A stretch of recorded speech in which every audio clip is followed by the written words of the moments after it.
Hi, I'm Kirt Jacobs, host and creator of MoxieTalk, and we're here at the Idea Festival with Rudy Rucker. He's an author and mathematician. Welcome, Rudy.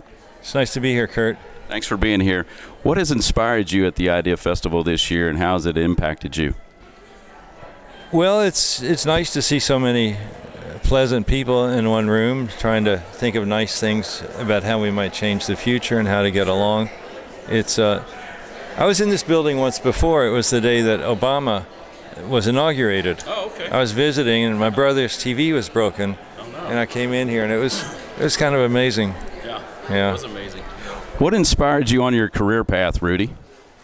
Well, as a boy, I loved science fiction. I used to go to the Louisville Free Public Library, and I read all their science fiction books. They had about 20 of them. And I grew up here. I lived here till I graduated from high school in 1963. Oh, wow. And I also liked the beatnik writers, Jack Kerouac, William Burroughs. And so wanted to combine that, science fiction, with that kind of writing. In terms of your profession, the industry itself, what changes do you see on the horizon and for future generations? Well, publishing is constantly changing now. The bookstores were pretty much driven out of business by Amazon, most of them.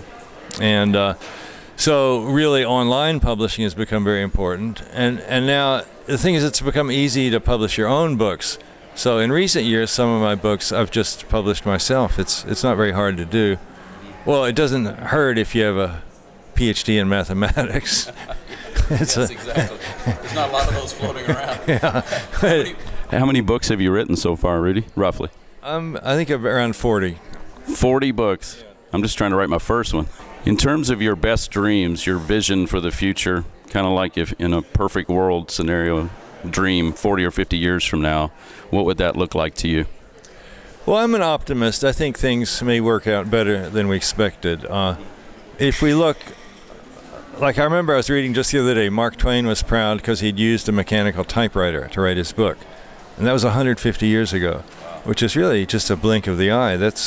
I'm over 70. That's just 2 of my lifetimes. So I think it's hard to even grasp how big the changes will be.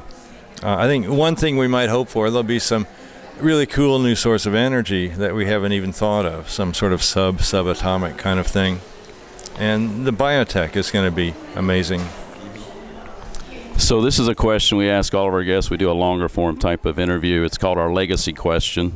So when the great day comes, Rudy, if it all ended today, unfortunately, how do you want to be remembered? I want to be remembered as a great writer. With 40 books, I think that's easy to do. Rudy, thanks so much for being on MoxieTalk and here at the Idea Festival. I'm Kirt Jacobs at the Idea Festival, and we'll be back with more.